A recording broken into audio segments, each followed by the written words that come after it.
Hi, hello everybody. Welcome to The McCaw podcast universe. That's how you have to do this. With this mic. Yeah, Yeah. this is what I'm testing this out. So we're peeking behind the curtain. Thanks a lot for giving it away. I'm trying out a different mic today. It's simply because we have a guest. Mm-hmm. But that's why I said it, because it's a great segue.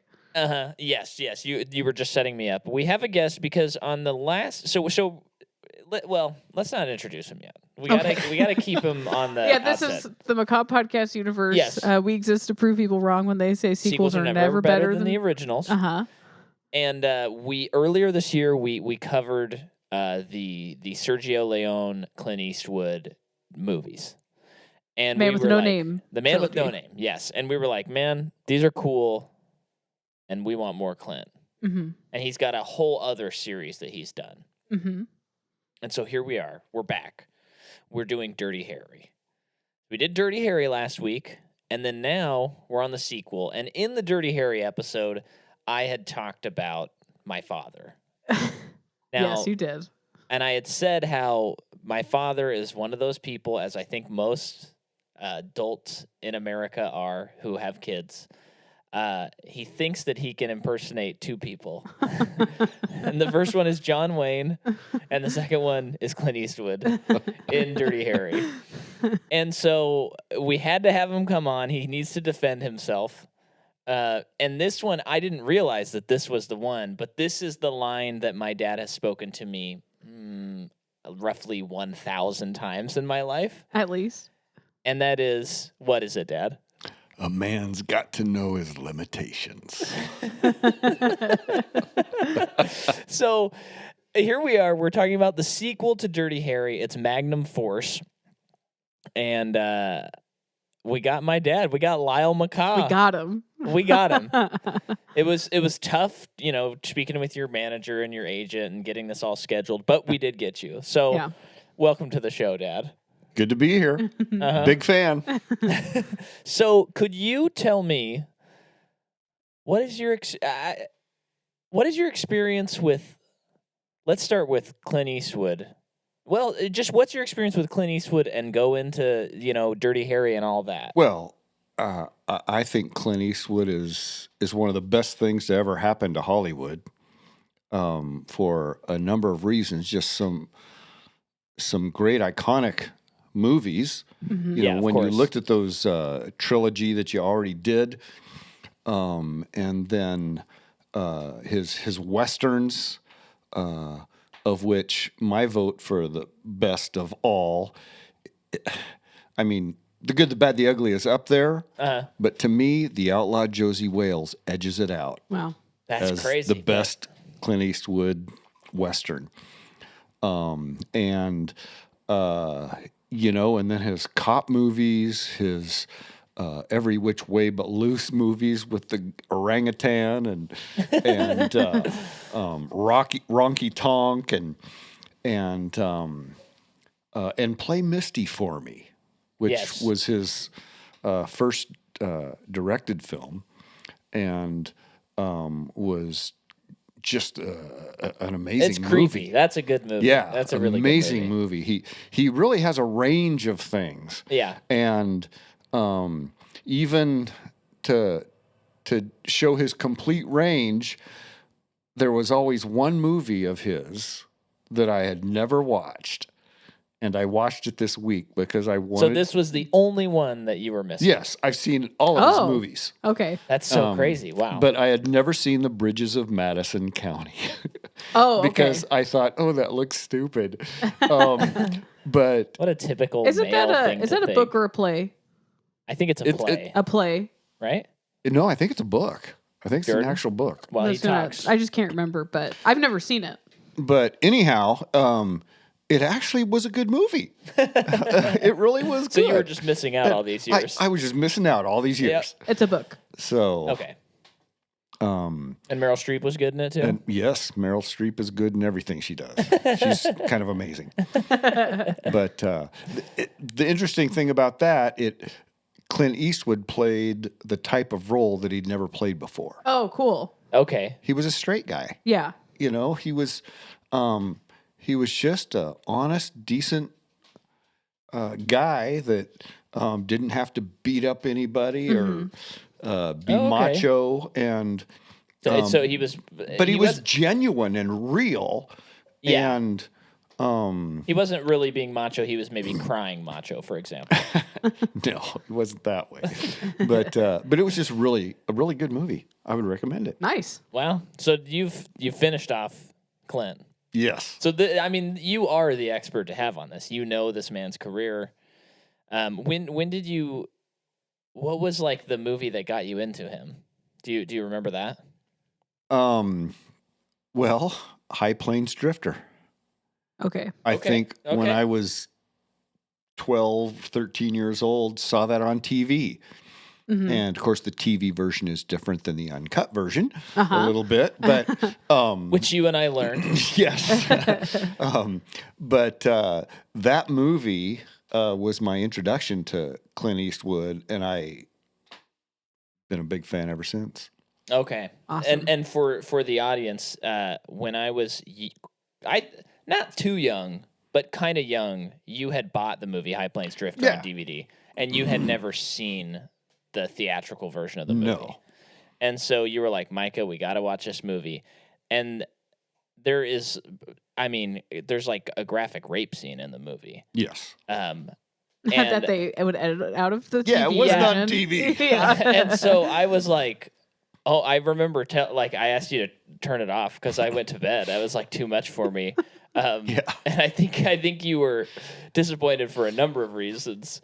One of them being like you were just excited to show me this movie, and then I'm like, I'm gonna go to bed early tonight. And then two, you just had no idea it was in the movie. I'd forgotten the detail that you hadn't seen the theatrical when you showed it to me. So it makes more sense now that you showed me that movie. So now as far as Magnum Force goes. Did you see this one in theaters? Did you? Well, I guess you would have been like 13. No, I did not Probably see didn't it see in this theaters. in theaters. No. When did you see Dirty Harry, like the series? Was it later? I was probably in college. Yeah. Yeah. And there's 5 of these movies? Mm-hmm. So probably one came out while you were in college? Yeah, I think Sudden Impact. Okay. I think was one that came out then. Okay. Yeah, because they kind of span his career. I saw kind of like a montage on one of them, and it showed Clint Eastwood, and he looked kind of old. Yeah. Because I think one came out as late as like the 90s, I want to say. Yeah. The Deadpool, I think, came out then. That'll be, again, our third Deadpool movie we cover this year. Yeah, so for me, last night was the first night. I don't know how you got around. Maybe I didn't want to watch them or something because I never saw any of them except for Dirty Harry. Yeah. I kind of feel like I didn't totally dig Dirty Harry the first time I watched it. I think I was expecting a little more, but when we watched it the other day and covered it, it's great. I mean, you know.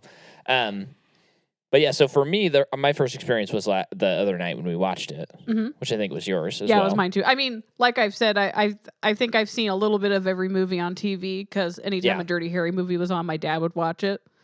Yeah. But my dad's he would also flip to all the other stuff, so I never saw a complete one. Right. So, yeah, this is definitely, it is my first time.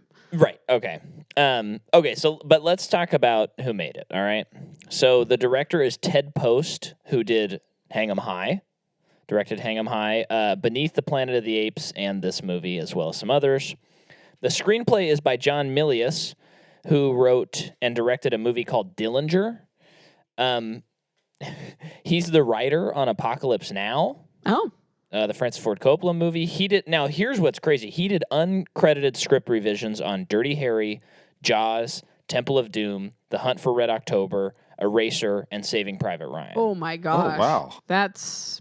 So he's pretty good at writing. He's the fixer. He's a heavy hitter.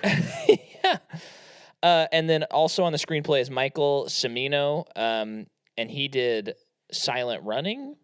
As a writer, he has some other credits as well, but as a writer, he did Silent Running, and then he has an uncredited write on Outlaw Josie Wales. So I almost said Tarantino, but Eastwood wanted to work with these guys again. The story is by John Milius. The cinematography is Frank Stanley, who did Breezy, Magnum, Thunderbolt, and Lightfoot, and The Iger Sanction. Okay. So lots of you've seen all those. Yep. Those are all Clint Eastwood movies. The music is again by Lalo Schifrin. Yeah. And you and I, when this movie started, you especially, you were like, man, I hope the music's as cool as Dirty Harry was. It was awesome. It was so good. And then right away, the music's coming in with that great 70s. Yeah. Just really jazzy They stuff. need to do an opening sequence like this movie again. So I would like someone to do it. Oh, yeah. Where you just have a guy holding, not literally this, but something like this. Because in this movie, you just have a guy holding up the gun for the whole credit sequence with a red backdrop. And you were like, if anyone's going to do it, it's going to be Tarantino. Right. Which is true. Yeah. But I just would like someone to do this again because it looks so good. Especially how it ends when he turns the gun to you. Yes. It's so good. Now, there has to be a movie recently that's done this, right? Like, a version of this, right? A version of like that with an opening sequence like that? Well, as Patrick Willems can tell us, his opening sequences aren't as popular anymore in movies. Movies just start now. Yeah. There's not a lot of pageantry unless it's like a James Bond movie right now. Right. Like that's the moat because they're always really elaborate and everything. So I don't know. I would love it. I mean, what they do in Once Upon a Time in Once Upon a Time in Hollywood, they're coming back on the airport, and I think the credits are rolling. I don't remember. I just feel like there's got to be some examples of this that we just are not remembering right now. I mean, I hope so. But credits have kind of gone by the wayside in a lot of ways. Yeah. But anyway, yeah, we want more of that. The movie came out on Christmas, 1973. Did not find the budget of the movie, and I'm realizing, well, it wasn't on the pages I was checking, but I also didn't try and look further past that. Okay. I'm realizing now, and I'm just admitting it to you, audience. But the movie made $39 million. This was back in the day when not everything got distributed worldwide, and you could just release a movie in the U.S. It could make $39, and everyone would be happy. $39 million? $39. Oh, okay. It's not very much. So if you remember on our last episode, we talked about how there were a ton of writers on Dirty Harry, and it went through a ton of script revisions. I don't know if you know this, Dad, but didn't know that. Yeah, they had all different kinds of versions. Frank Sinatra was going to be it. John Wayne was going to be it. I've heard that, yes. Paul Newman says, no, I don't want to be in it, but you should talk to Clint Eastwood because he's the guy to do it. So we have Paul Newman to thank for this. Yeah. But it went through a bunch of different stories, and Terrence Malick, Terrence Malick, during that, he had written a draft that introduced a bunch of rogue cops who were vigilantes killing people. Oh, for the first movie? For the that first was a draft? Oh, okay. Yeah. Oh. And the director, Don Siegel from Dirty Harry, he was like, I don't like this. No, we're not doing that. But Eastwood remembered it. And so when they started working on this, he said, let's revisit that idea. That was a good idea. Well, I think that's sweet because while I was watching this movie, it felt like a response to the first movie, like a very natural sequel. I know. Because in the first movie, we see Dirty Harry take the law into his own hands. Yeah. Time and time again. And in this movie, all these cops are doing it now. And it's almost like they were inspired by his actions. Yeah. In that one part when they're trying to in the garage, when they're trying to convince him to be on their side, they're like, you should know better than anyone. You should agree with us. And it felt very cohesive. Yeah, as far as ideas for a sequel, this is about as good as you can come up with, I think. Yeah. Yeah, because it's very much in dialogue with the first movie, which we'll get into more as we cover the plot. But yeah, so Milius, he's writing it, but then he goes and he directs Dillinger in 1973. And then that's when Michael Cimino comes in, does a revision of the script. The original script did not have the car chase and the climax on the aircraft carrier. Apparently, it was very just like A, B, C. That's the script that John Milius wrote. And this blew my mind because there's one glaringly terrible thing in this movie, and that is this woman named Sunny who just shows up and she just says, Clint Eastwood, have sex with me, please, please, please.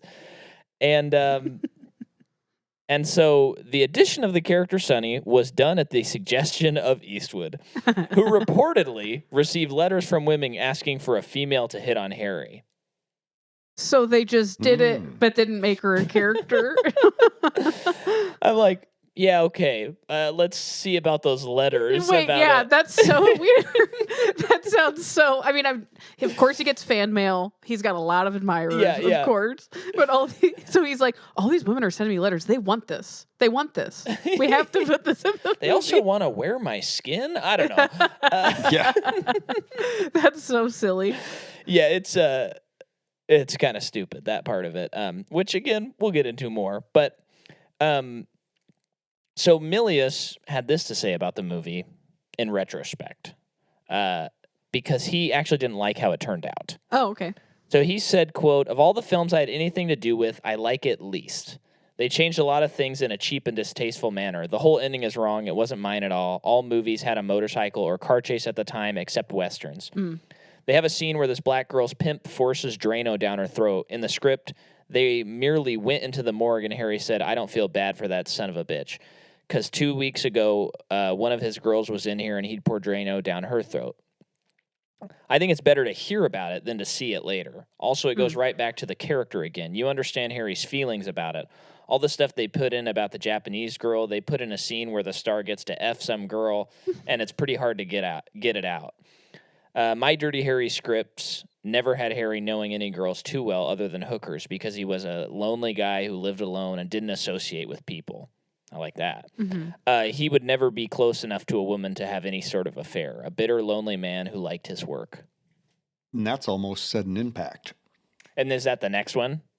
No, that's a couple down the line. Oh, okay. But that's kind of what he is. It's stuff like that. Yeah. I do like, because in the first movie they revealed that his wife died, so he's he's not there's no like romantic attachment in the first movie, right? And I like that because he has that sad past, right? So in this movie it's like, I guess he's over his wife.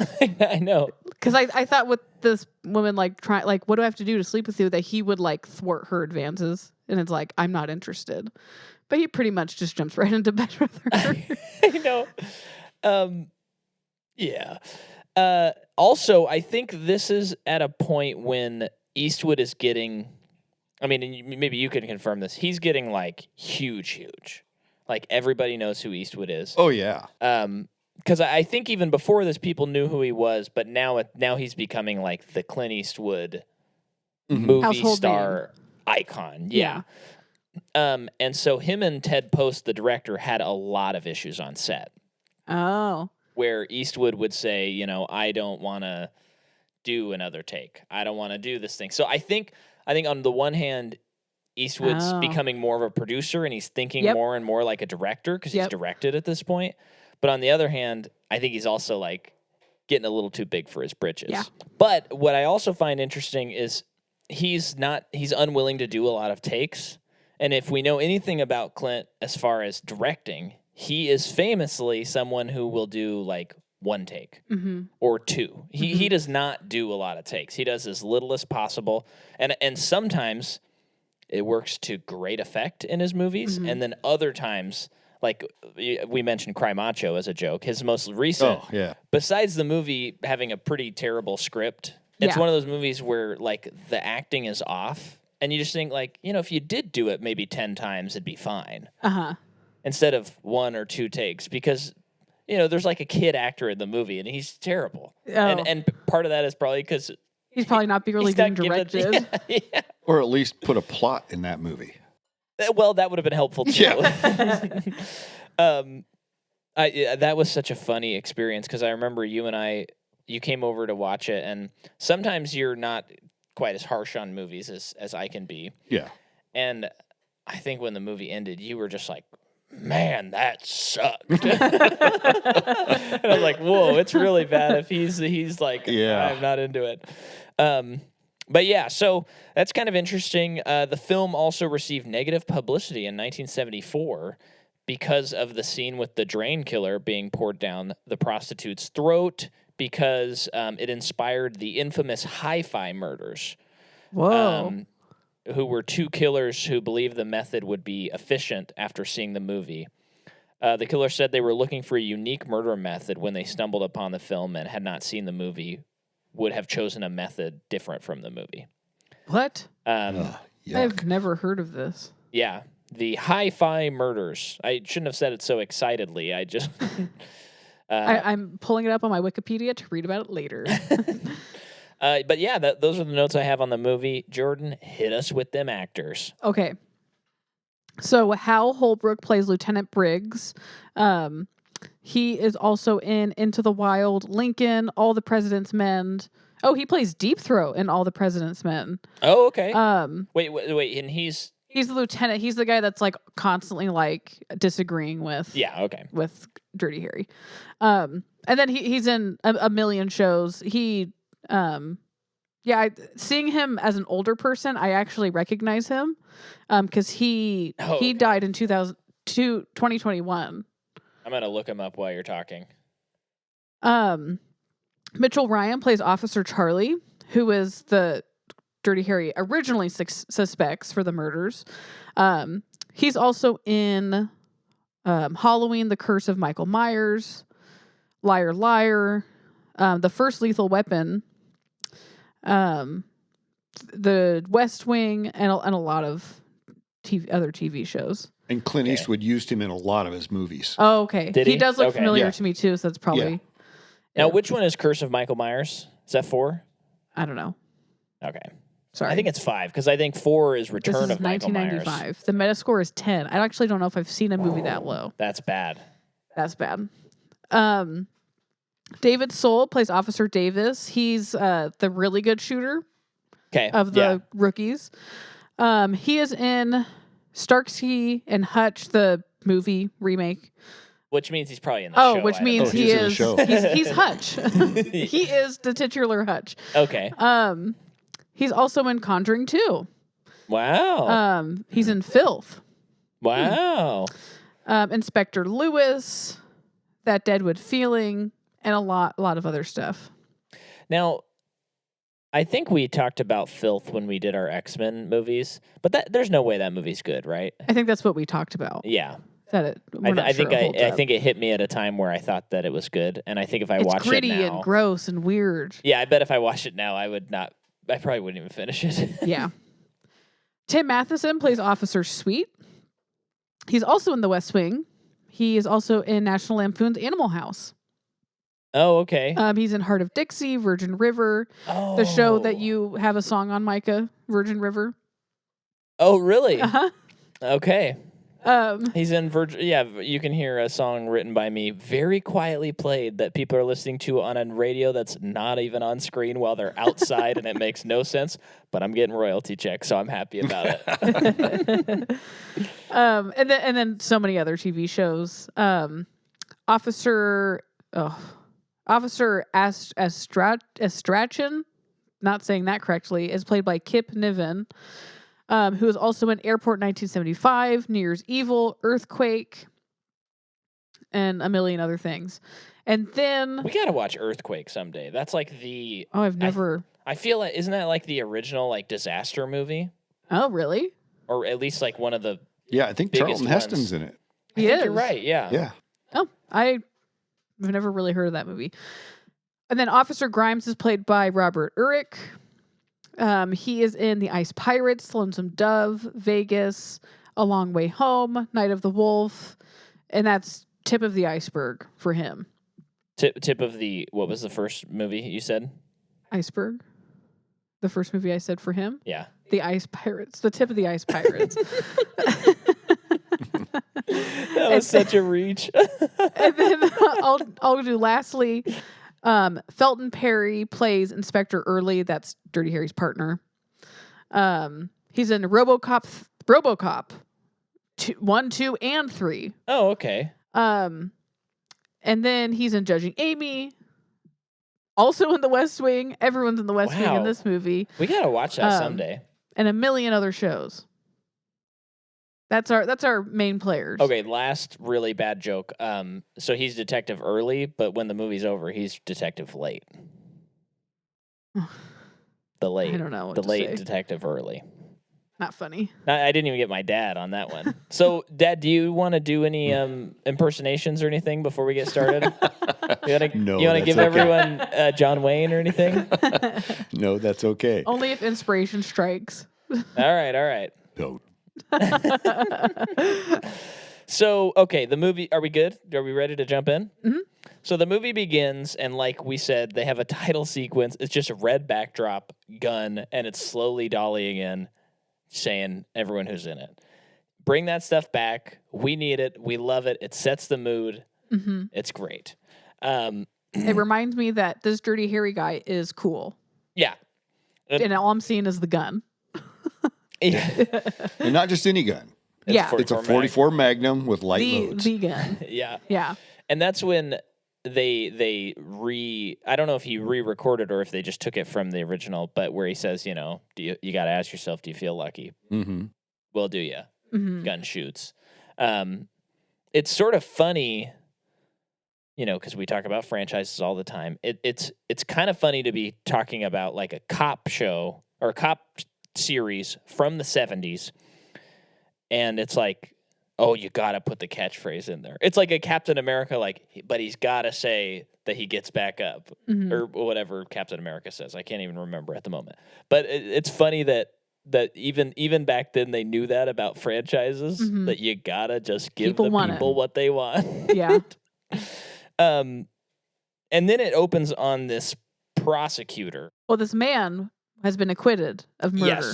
Yes, that's what I mean. And on a technicality. Yeah. And they are walking out of the courthouse, and there is like a mob. I liked how they shot it a lot. It felt very frantic, very natural. Yeah, it was great. Yeah. And they pile into the car and drive off, but it is a lot of like showing the crowd like it's pretty clear like this guy is guilty. Yeah. Like he should have been convicted. You almost felt like you were in the crowd. Yeah, you do. Yeah. It took you right there. Yeah. Well, and this is a great way to set it up because if you've seen the first movie, you're thinking like, all right, Dirty Harry's got to take this guy out. Uh-huh. And so the movie's already kind of setting up this dialogue between the two movies and like the politics of both of the movies and what they're discussing and how this movie's kind of like, I mean, I don't know how intentional it is, but it does feel like this movie is saying, we went too far. Mm-hmm. And when you go too far, you lose the law. You gotta keep the law. Mm-hmm. And so in this right away, we're even thinking, yeah, get this guy. This guy's a scumbag. Yeah. Let's get him. So then he gets stopped by a motorcycle cop and we don't see the face. And of course we know this isn't Clint because if this was Clint, they'd let us know right away. So they're introing us to this movie's killer. Uh-huh. And, he asked to see the license and they're kind of going, come on, do you know who we are? Mm-hmm. You can't ask us for a license. You can't do these sorts of things. But does, and then he shoots everyone in the car. And then I love this when, because Harry is not, the thing that makes this movie work is that Harry is not just suddenly a different character. Because when he shows up at this crime scene, the lieutenant's like, "What do you think happened here?" No, he's mad that he's there. No, he's mad because he's on stakeout because because he doesn't listen to authority. He's insubordinate. Right. So in terms of character, it's the same. But before, anyway, he says to someone, I don't remember who, but he goes, I don't know, looks like somebody saved the taxpayers a lot of money.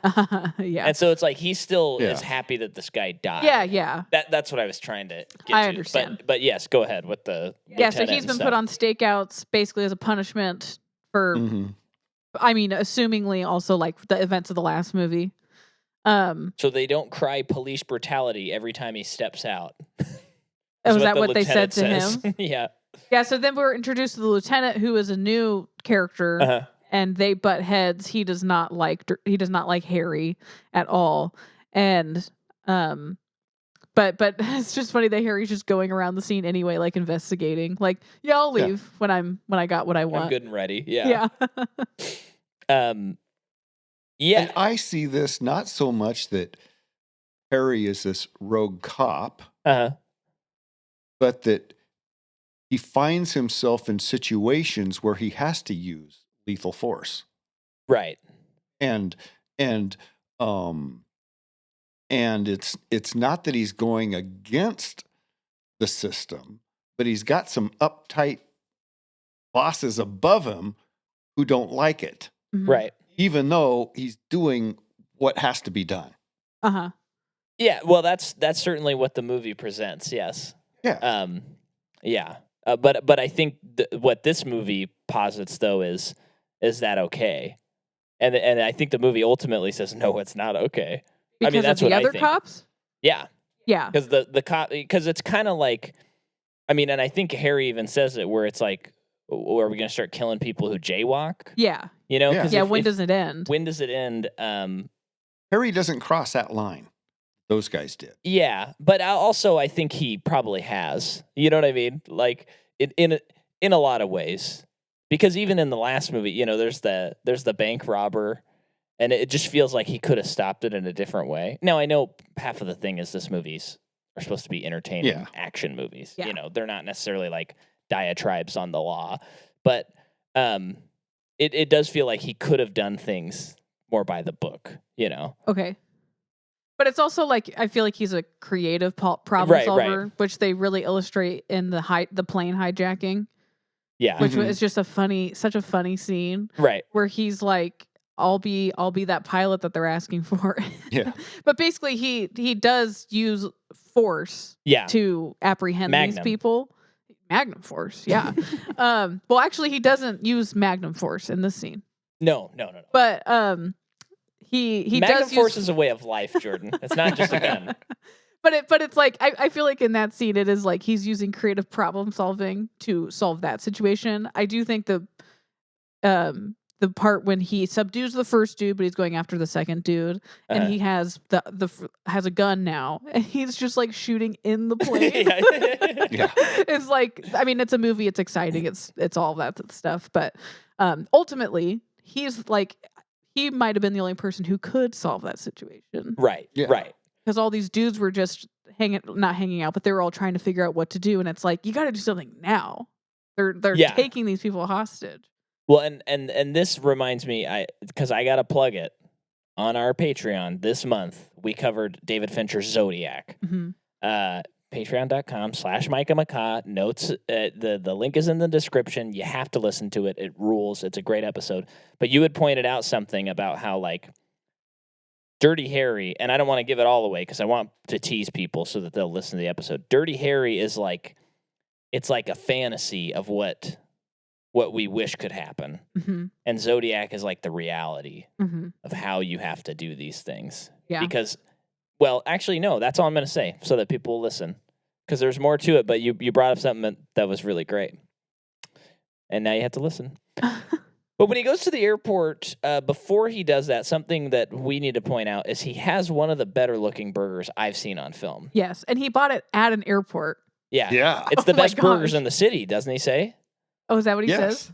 Man, it looks so good. It looks so good. And he ate the whole thing. He did. He did eat the whole thing. He was taking big bites, which I always appreciate in a movie. Yeah, take the bites for real. Yeah. And actually, this movie passes the George Costanza test because in this movie later, when they're coming to like they're surprising like I don't remember the guy's name, but in the warehouse section. All those guys eating their lunch. They're eating noodles and stuff, and it's like one unbroken shot, and they're just eating. And I'm like, man, if somebody messes up, they're going to be full to having to do this a couple times. Yeah. But yeah, so does the airport hijacking takes care of that.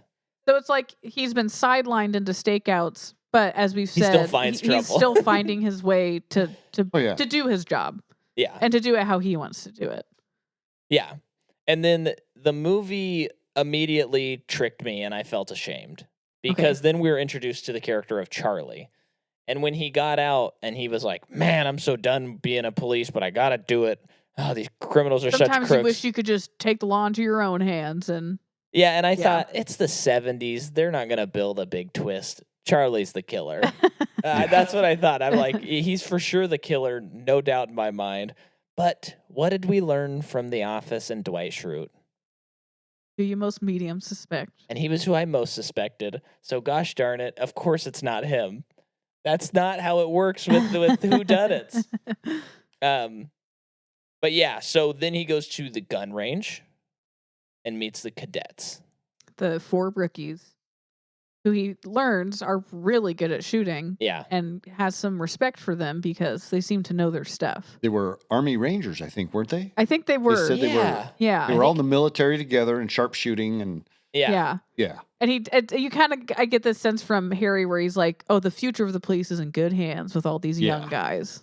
Yeah, I really like how that scene. I like how Clint Eastwood played that scene because there's a version of this where he's kind of squinty eyed and being like, "Oh, these punks! I can't stand new recruits." But he's just kind of kind, and kind of like, "Oh, good to meet you guys. Yeah, cool. Want to shoot my gun? Yeah. And right then and there, I should have medium suspected them. That would have been perfect. It was so early in the movie, though. How could you know? I know. Well, they were motor cops. Yeah.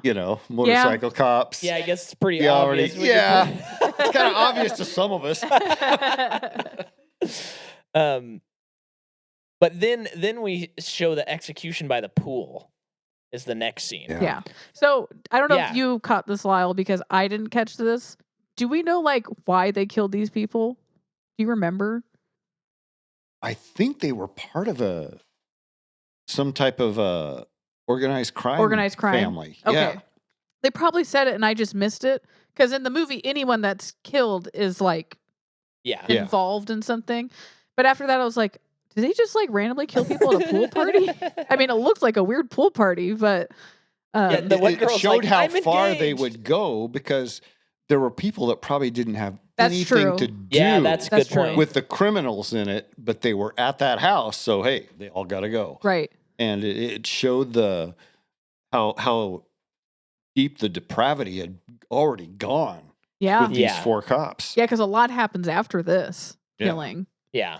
Now, one thing I just keep, because I said, I just have to defend myself here. I said in the previous movie, Dirty Harry could have done those things more by the book, but I just want to recognize that's only to explore the politics of the movie. If they did that, there would be no movie. It would be boring. It would be a boring movie that wouldn't be good. Yeah. So I'm not advocating that the movie should have done that, just for the record. Yeah. I think we explained all that in the last one, but I'm just sitting here going, man, I sounded like such an idiot 10 minutes ago. Then he visits Charlie's ex-wife. Yep. And she's like, man, we got to sleep together sometime. What is going on? How come we haven't slept together? But she also reveals that Charlie had been to the house recently and was playing Russian roulette in front of his children. And so reveal it. I mean, we're supposed to think it's Charlie. Yeah. So it's like, okay, this man is sick. He's going around doing things that are really bad, and even himself. Yeah. But that's kind of it's kind of nice to see him interact with the children and stuff. Mm-hmm. I like his relationship with her because that felt more like the Dirty Harry from the other movie as far as his love life because at first I thought this was his girlfriend. Yeah. And it's like, he's got a girlfriend with 3 kids. Wow. Yeah. Because this feels more like, nothing's ever happened between them because, he had his wife and he's not interested. Whereas the other one was just like, this is just a movie that was made in the 70s by men. Mm-hmm. That's comes with the territory. But, then I wrote supermarket. Yes, the supermarket. They stake out the supermarket. Uh-huh. This is a fun That's scene. where they were on stakeout. Mm-hmm. Oh, at the beginning, that's where they were supposed to be? Yeah. Okay. And this is great where his partner Early is running the register and the guy is calling him a racial slur. Yeah. He's so upset. Mm-hmm. And then the guy's like, get on your knees. He's got a gun. And then he gets on his knees. And then, of course, Harry shoots right above his head and blows the guy away. Yeah. And, then there's a gunfight ensues. What I really like about this scene, though, is Early's acting and his reaction to the aftermath. Yeah. Yeah. It's the first time he had killed somebody. Early? Yeah, that's what he said. Yeah, yes. Yeah, and I just like that character a lot because it's like, okay, he's got another new partner. Uh-huh. When we were introduced to his character, you hear people like already taking bets on how long he's going to live. Yeah. Right. And I feel like or last as his partner. Or last, yeah. And I feel like he's handling it all really well, even though he's shocked at times. But yeah, even in this scene, like he handles it well. Yeah. But I really like how he says to Harry, he says, you waited a long time. And he has this kind of look on his face of he's unsure what this is. He killed a guy for the first time and he's just totally frazzled. Also because he's not sure he trusts Harry to save his life because he waited so long to kill the guy or to stop it from happening. And those are the little moments that make this movie, I think, better than it could have been. Because this could be pretty run of the mill. There's a little bit of that in there, I think, but moments like that make it better. Then now this shows the naivety of Micah. Okay. The next note I have is taxi picks up money lady. Now, when it was wait, so did you not? When did you know that? When did you figure it out? And this is when so the man stupid. got in the car? It was when the pimp showed up. Oh. You didn't know she was a harlot? No, I didn't. Oh my gosh, Micah, that's I just so didn't. funny. I wasn't thinking about it. I just didn't. Wow. And looking back, I mean, seeing that note, oh boy. So now, in referencing was it the writer or the director who had issues with this movie overall? Yes, which one was the it? writer. Sorry, the writer. not yes. John Milius. And thinking back about his note, especially on this note, how he would have done it differently. Yeah. Where you like see it from Harry's perspective. You'd just show up I at like the that morgue. better. Yeah. Than seeing this happen. Yeah. Yeah. I do understand that it's like, oh, this is action packed, this is terrible and stuff, but story wise and character wise, I think it's better if it came from Harry's perspective. Well, and I think it hurts the movie narratively because one of the strengths of the movie is that these cops are killing everybody, but we've not seen any of them commit crimes. Oh, yeah. And so we know they're probably right, but we actually don't know. Whereas in Dirty Harry 1, you know it's that guy. So when he kills him, you're like, yeah, kill that guy.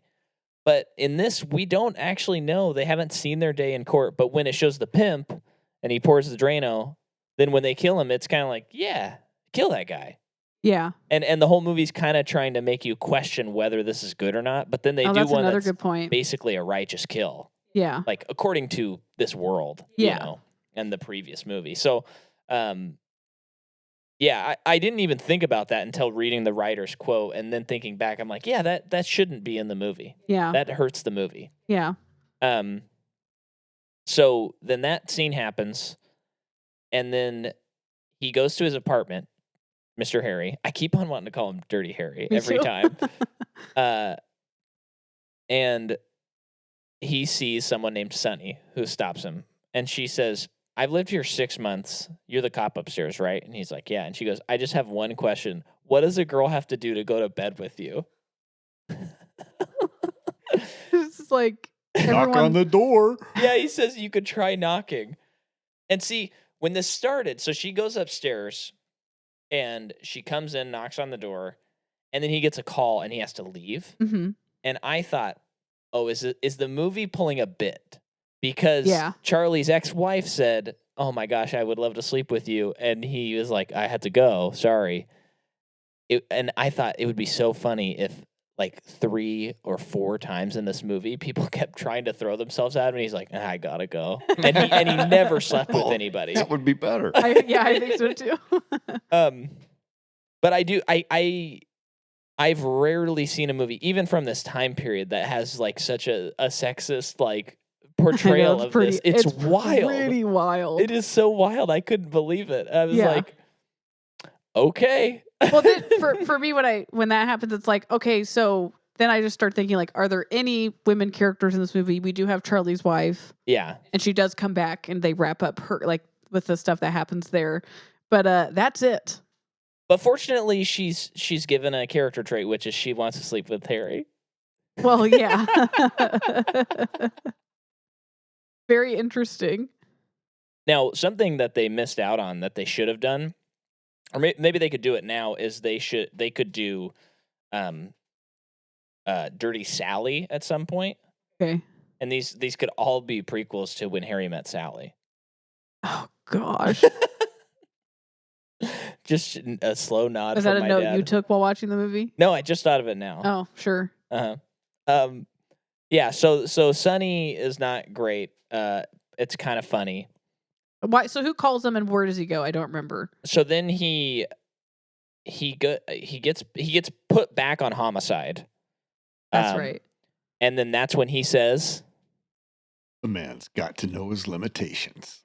Yeah, and he says that, and I'm like, okay, there it is. That's what my dad says, you know.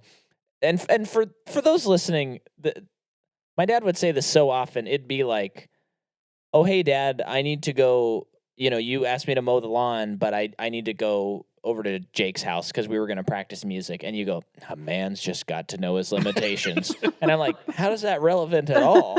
Or like, it's relevant to everything. Or, you know, it's a man's way of life. That's the Magnum way. But yeah, it'd be, you know, I don't know. I think I changed my mind. I'd rather go to Dairy Queen for dinner instead of... You can put it on my tombstone. He found his limitation. Yeah. But yeah, so love that. And it is funny, though, because it's one of those quotes that, much like the one I always quote is from Taxi Driver, where he says, "You talking to me?" Uh-huh. Where I've heard it so many times, and it's been so emphasized in certain ways that it sounds a certain way in my head. And then when I watch the movie, he's just like, a man's just got to know his limitations. And walks out, and I'm like, oh, this is the big line? Which, of course, you know, in Taxi Driver, I think anytime someone sees that now... Oh, it's over the top. Yeah, they're like, oh, he just says, "You talking to me?" Yep. But whereas we all would impersonate it, go, "You talking to me?" You know? Not how it goes. And then he said, so then he goes back to his apartment, and Sonny's there naked. Yep. She'd just been hanging out in his apartment. Yep. And I wrote, they didn't even try to make it interesting. Their entanglement, their romantic entanglement, they just were like, they fade to black. They don't show anything. Well, not even that, but like their connection. Nothing about it. It's just like so thrown in there. And she says, "You're my first cop," and he says, "I guess that'll be 2 firsts." Which, get that out of here. That's garbage, man. I hate that. It was the 70s. It was the 70s. That is for sure. Yeah. So then the lieutenant gets. Am I going too fast? I feel like I'm blazing through this. Are we? I think it's fine. Okay. No, okay. we're fine. Good. So the lieutenant has Dirty Harry chasing someone who clearly didn't murder anyone, because Dirty Harry's like Harry's saying, you know, we need to. This is someone who's killing people who've committed crimes, and you're having me go after someone who would most likely be a victim. Because it's like a crime boss that he wants him to go. Convicted but not found guilty of like 23 murders. Yeah. This person that he's sent to go after. Yeah. Yeah. But isn't everyone's given someone to tail? Yeah. It's because they're spreading the police force and stuff. Yeah. But of course, now looking back on it, because we didn't know this, the lieutenant is part of the gang, so he's trying to lead them all astray. Which that was a pretty good twist. I didn't think that he was in on it, because I thought he was too suspect. Straight edge. Like he was too oh, that would be the killer, because he's so over the top and mean to Harry, but he was one of them. So then Harry and Early, they are in the car tailing, one of the mob bosses. And I love this. He pulls up beside him and he says, "Where's San Quentin? I can't find it," because they're in an unmarked car. And the guy's like, I don't know. Can you not read? And he goes, I'm asking you if you know where San Quentin is, asshole. And then he drives away. Because he's not the kind of guy to sit there and stake out. He wants to just make the action happen. And he knows it's not him. So it's just, that was so funny. Yeah. But then this culminates in maybe the coolest scene for me, I think, which is there's these cops that are doing a stakeout on a guy. They've been assigned by the lieutenant who might be the murderer. And meanwhile, we have a cop that's a motorcycle cop that's walking up the steps, going up the apartment to this guy's like love nest. And I have a question before that. Yeah. Sorry.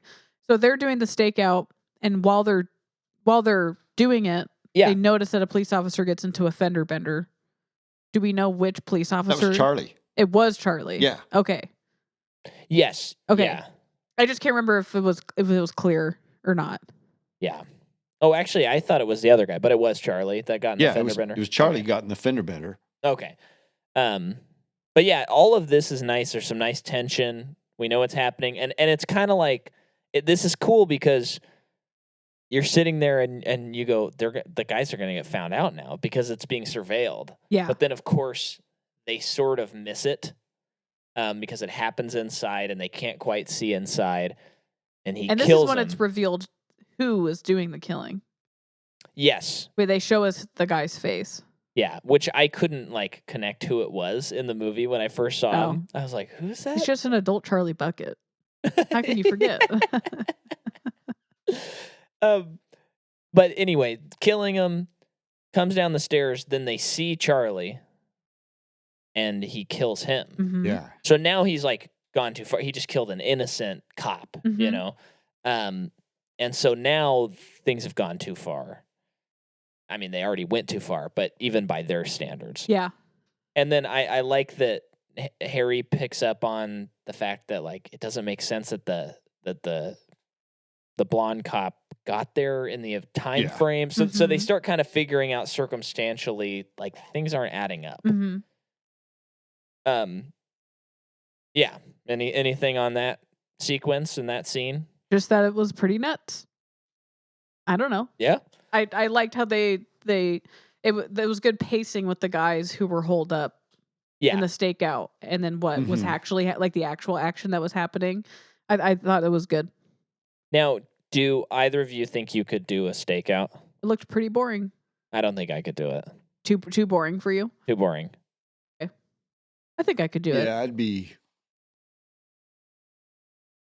Well, it's not unlike sitting in a deer stand or sitting on a hillside while you're hunting. I mean, That's you're true. waiting for stuff to happen. You're glassing, you're looking, and falling asleep and waking up. And maybe I could do it, but maybe I could play chess at the same time. Yeah. Now, see, a stakeout would be hard these days with phones. Uh-huh. Everybody would be trying to play Candy Crusher. Okay. It's not even late, folks, but it sounds like it's late for me. So then we have the gun contest that was talked about at the beginning of the movie. That Dirty Harry always wins. Yep. And when this scene was going on, I was like, oh, okay. I wasn't sure how, but I was like, something by the way that Clint's acting, he knows something's up with this guy who he's in the finalists with, and he's suspicious about something. Mm-hmm. So I'm like, okay, this is when he's gonna figure things out. So they do this big gun contest and they tie, and then they do this other one where they have to go along and these, people pop up. Sometimes it's a woman, don't shoot her. Sometimes it's a cop, don't shoot him. Then it'll be like a guy with a gun, you shoot him. Mm-hmm. These cardboard cutouts. And then Clint asks if he can use the guy's gun at the end. At the the guy end. has won at this point. Yeah. And but the whole time we're like, there's some reason why he would lose, because Dirty Harry wouldn't have lost to this guy. Yeah. Well, no. First, though, in the contest, David Soul character has a perfect score, and then Clint goes in and does his, and the last thing that pops up is a cop. And Clint shoots the cop. Yes. Yeah. And I think, and so then he turns and he looks at those 4 guys, those 4 rookies. Yeah. And it's like, okay, I know. Yep. Yeah. And then he asks the David Soul character, hey, can I use your gun and try a couple of shots? Yeah. So he does a thing after he'd already lost. And intentionally gets a bullet caught in one of the buildings. In a door jam. So that he can check ballistics later. Yeah. Yeah, oh, that last one got away from me. Yeah. yeah. And you're like, he's figuring something out. Like he's not losing this contest on purpose. Mm-hmm. Or I mean, he is losing it on purpose so that he can figure this stuff out. Yeah. So this is where I wrote it's sort of a response to Dirty Harry, but we've kind of talked about this whole episode, right? Yeah, pretty much. So he takes the bullet to ballistics, but isn't really telling anyone what he's doing yet. And that's when Early invites him to dinner with his wife. And it's like, it's a very sweet moment. But Harry's like, no, I'm on it now. Oh my God. What have you done? Just spilled some water. It's fine. Spilled so much water. It'll dry. Anyway, but he's like, he's on the trail now. He's getting this. He's figuring it out. Yeah. And then how soon after that does he get the lieutenant in to look at the bullet? I think like pretty much right away he gets him. Yeah. And is it? I just might be wrong. Does the lieutenant not believe him? He says like it doesn't quite match, right? Yeah, he's making up stuff about the bullet that Clint already knows is not true. Clint knows it's the same thing. Yes. And so now he's suspecting something about the uptight lieutenant. Yeah. Yes. And then at the point later on when Harry is getting worked on by the doctor and the lieutenant's coming in and like writing him about what he's done, and he's like, give me that bullet. Yeah. And at that point, I think Harry's like, I don't even need this anymore. He just gives it to him, right? He gives him a false bullet. He gives him a false dummy bullet. That's what it was. Yeah. Oh, okay. So he kept the real one. That's right. Okay. Yeah. So then they go to arrest someone that definitely isn't the killer. Yeah. And they're in this like construction site. Not I said warehouse earlier. A construction site. Like a pier. Pier. Yeah. A pier construction site. And there's guys, they're sitting there, and then they get tipped off that the cops are coming. And then they look outside and they go, I don't know what's going on. If it's like another gang that's dressed as cops that's going to ambush us, what are we going to do here? Well, then they see Harry wandering around, and it's like, that guy's not a cop, but he has a gun. Yeah, because he's just. But that's not a cop's gun. But yeah, that's right. That's not a cop's gun. And then I think it's Sweets tries to open the door and he gets killed like immediately. Yep. And that's the Animal House guy, right? I think so. Yes. Yes. Yeah. Okay. I can see. I think the whole movie, I was like, I recognize that guy from something. Yeah. And now, he's like the main character of Animal House, isn't he? Well, I guess it's main character. There's like 6 main characters, okay. basically. Yeah. But I don't remember who he is. Yeah. He's not John Belushi. No, yeah. But John Belushi's not.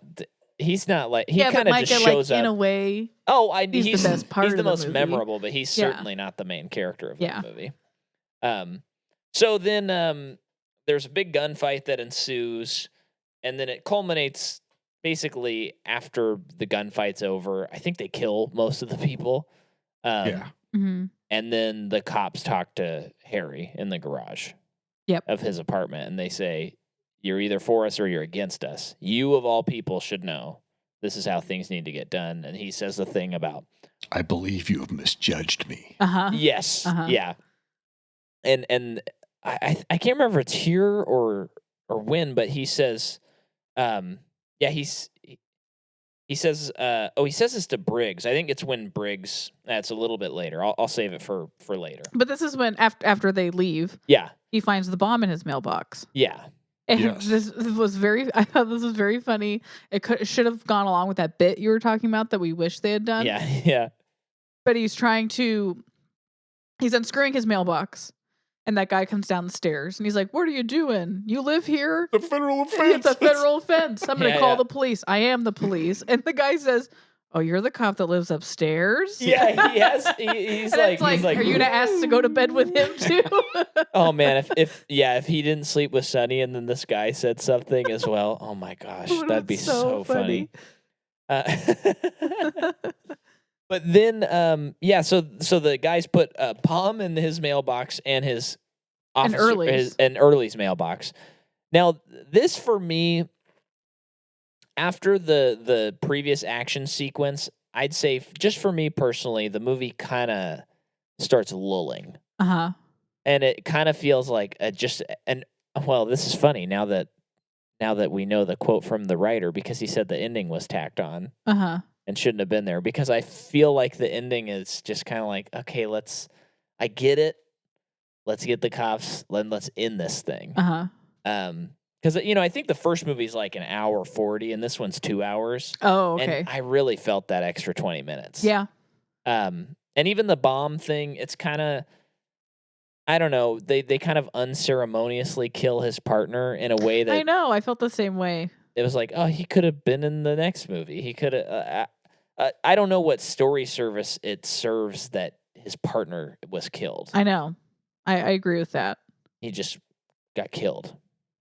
Just that it falls in line, though, with Harry going through partners. Yeah. With the whole thing. I mean, it just... Right. Got to lose a partner every movie. And... Yeah, I guess I should be expecting that for the next 3. Yeah. But yeah, it just felt... I don't know. I didn't dig the rest of the movie that much. It's not bad. I'm not saying it's bad, but the car chasing is cool. Car chasing is cool. Some of it's pretty nuts. Good car chase. But I do, especially with hearing the quote, it's like, well, I wonder if they had really figured out story-wise what to do, what kind of ending we would have had. Right. San Francisco is the perfect city for car chases. Oh yeah, you got those big You've got ramps. the hills, and they go down Lombard Street. Yeah. I didn't. Jordan said, isn't it Lombardi or is it just Lombard? Lombard. Oh, Lombardi is a football player, isn't he? Yes. Yeah, okay. Coach. Yeah, I knew that. I know about sports. But yeah, Lombard Street, and I said no, I don't think so, because it looked so different. And then I was kind of like, well, it's got to be because it's the curve. Like, what else could it be? But it looked so different than if you go on that street today. Yeah. It's like not even the same at all, really. Except it's like they straightened it out. Yeah, it's a straight line now. But yeah, so then Briggs, the lieutenant, is in on it as well.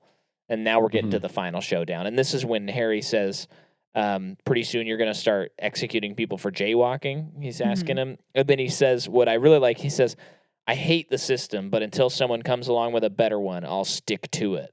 Yep. Because the guy's like, come on, Harry, you should know. Yeah. And then they chase through a battleship. Well, wait. Oh, yeah. What? You're forgetting that he calls Lieutenant Briggs and says, hey, I found this bomb. Yes. And Briggs comes, says, I want to see it. Yes. And then while they're walking out to his car, he goes, oh, you drive, Harry. That's right. And then he gets in and pulls a gun on Harry. Yeah. And directs him on where to go. And oh, is there a new way to the station? Yes. And we're not going to the station. Yes, that's right. Then they have that conversation, and then Harry smashes his head on the dashboard, throws him out of the car, and he's being chased by the cops, the motor cops. Yeah. Which kills one of them. I think it's a pretty, tacked on or not, I think it's a pretty good car chase scene. Yeah. The car chase is nice. But then we get to the big ship, and they're walking through it, and he kills another cop. This is when I wrote chase through battleship takes a long, long time. It does. I agree and I with was that. like, okay, he does kill a cop by karate chopping his neck, though. Yeah, which that was kind of funny. Is like they should have written something that was less. I don't know. It's like he's been saying that he is for the system and he'll work within it, and then he just starts repeatedly hitting a guy in the neck until he dies when he has the upper hand. Yeah. And I'm like, I feel like they should have just written something where he had to shoot him. Because that's a kill where it's like, you actually didn't have to kill him. You know? Yeah. Because you had him down, and then you just kept on beating his throat until he died. I feel like that is definitely a, like, it's this kind of movie. Oh, yeah. Yeah. But then there's a chase with a motorcycle that's kind of fun. And then this is the funniest part of the movie. Well, actually, the son he thinks the funniest, but he's being chased. He slides his motorcycle a certain way, and then the other cyclist like flies off of the battleship and hits the water. It's like a 30-foot drop and dies. He died from like 30 feet. He hit the water and just died. A man's got to know his limitations. Yeah, so and then the lieutenant's still alive, and he sets the bomb for the timer, and the lieutenant's like, Harry does. Yeah, and lieutenant says, okay, you're done. You're done. You're done, man. I'm gonna prosecute you. And he drives off. Yep. And it explodes. As the bomb goes off. And then the credits almost immediately start rolling. Because before Clint says, okay. Man's got to know his limitations. And then he starts sauntering off. And then we get the credits, which is pretty sweet because it's like, oh yeah, this is a 70s movie. They just end movies. They just end them. Which is just great. Yeah. Especially since it was already feeling a little long. Yeah. That it's like, oh, thank goodness they just ended it. Yeah. And that's Magnum Force. Overall, I do really like this one, but especially hearing the writer's notes on it. Yeah. I do see ways that it can definitely be improved, especially because like the first movie was so good. Yeah. So I am curious what the next will be like. And I think as far as a sequel idea, I think it's a great sequel idea. Yeah. Don't think it surpasses Dirty Harry. But it almost feels like if you just edited the movie a little bit and cut like 10 minutes, it'd be great. If you just like cut out Sonny and then cut that ending a little bit so that it's a little shorter, it might be as good as Dirty Harry. And probably not, because the Zodiac stuff's really interesting. But it'd be improved. Improved, yeah. But I don't think it's bad by any means. No. But yeah. What do you think of it, Dad? I like how it portrayed Harry Callahan as a cop who won't cross certain lines. Yeah. And if I got to use my gun, I'm going to use my gun. But if I'm not going to use it indiscriminately. Yeah, it's almost like he learns that lesson in this movie. Yeah. But yeah, I think it's good. It's fun watching an old 70s movie. Yeah. Got 3 more of these. Yeah. Yeah. I know. I think the other thing I did realize though is I was like, I don't know if I can watch these back to back to back to back. Oh. Like we might need to record another Patreon episode and then do the next one, and because I'm afraid it's a lot of the same tone. Yeah, and I'm afraid that because I've looked at the scores and each one is less critically liked than the previous, which doesn't necessarily mean that we will think that, but it's kind of like, okay, I got to space these out because I don't want to dislike these. I like them. So, do you have a Dirty Harry ranking, Dad? I would have to think about that, but